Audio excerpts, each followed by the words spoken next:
gifta sig fyrir ári síðan upp á fjalli og Ísafirði og tjá ást sína hérna í Hlöðu í Borgarfirði árið seinna. Þetta alvöru lið.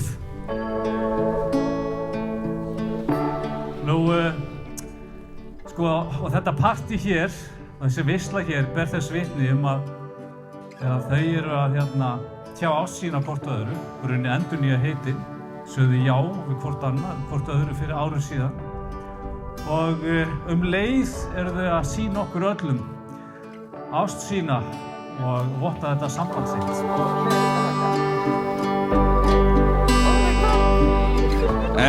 Fyrir það sem ekki vita, þá erum við Óli æskuvinir, höfum þekkst síðan við vorum 6 og 7 ára, eða í það bil 15 ár.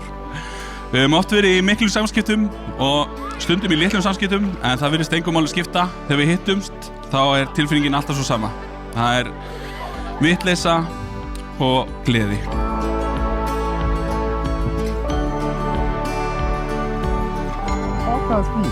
Við erum sem sagt, eins og fram hefur komið, Aníta, Berglind og Unnur. Aníta er frænka Vigdísar, en vinahópurinn myndaðist eitt örlagaríkt kvöld þegar við rændum Vigdísi áður en hún fór á peysufattaball fyrir Versló. Leiðin lá á Selfoss og svona þannig varð vinahópurinn til.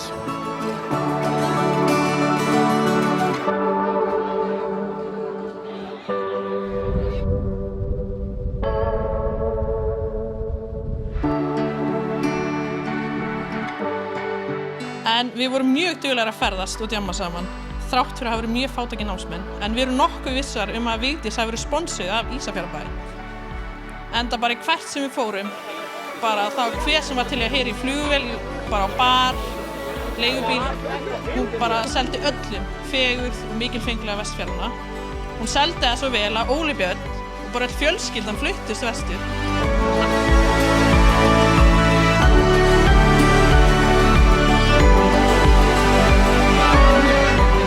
Og það var einmitt í einum slíkum klubbi að hún var sko að spjalla við einhvern mega cute handboltagur úr Vesturbænum. Og hann var meira að segja með 6-pack. Óli, viltu sýna okkur?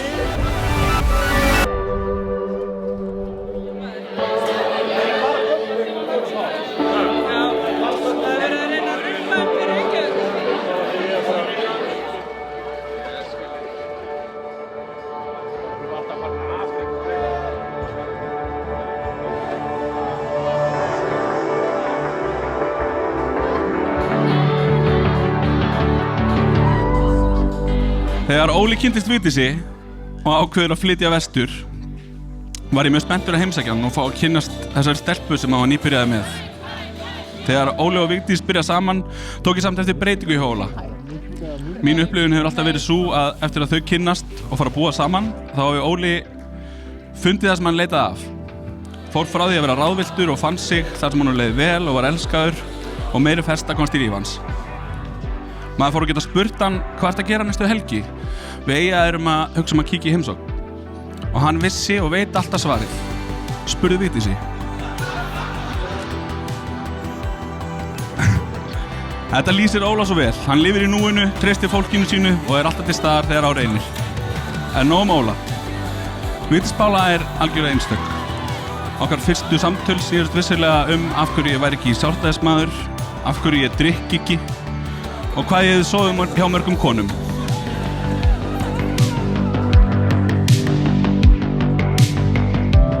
Sko, það var náttúrulega þvílíkur heiður líka að vera bara vitni að þessu og ég held að hann hafi verið fluttur svona 70 seinna til Ísafjarðar eftir þennan dreifðarsklubb.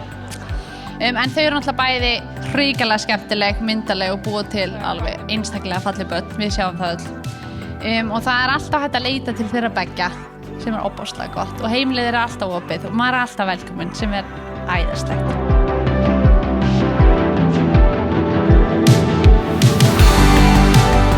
Og það er ekkert öðruvísi. Svona, þau vilja gera þetta Las Vegas style og það er ósköp einfalt, það er einfaldlega svona. I promise to love you tender, I promise to love you tender. And never leave you at Heartbreak Hotel. And never leave you at Heartbreak Hotel. I will never have a suspicious mind. I will Never have a suspicious mind. Og svo kemur það. And I will always be. and I will always be Your hugga, burning love. Komið með þetta. Your hugga, burning love. Já, ég gott það hérna. Og við hlökkum mikið til að fylgjast með öllum ævintýrum okkar í framtíðinni og Vigdís, væru við kannski bara til að koma hérna upp og skála með okkur? Og sko, þegar við ætlum að skála núna, ætla að biðja allir að taka upp glösin, þá ætla ég að biðja ykkur að segja, þú veist, við gerum alltaf svona og fá sér, það segjum við öll saman. Eru þið tilbúin? Og fá sér!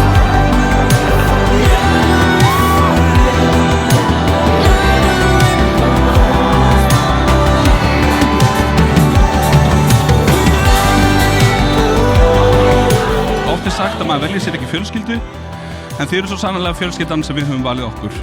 Við elskum ykkur, til hamingju og góða skemmtun ykkur.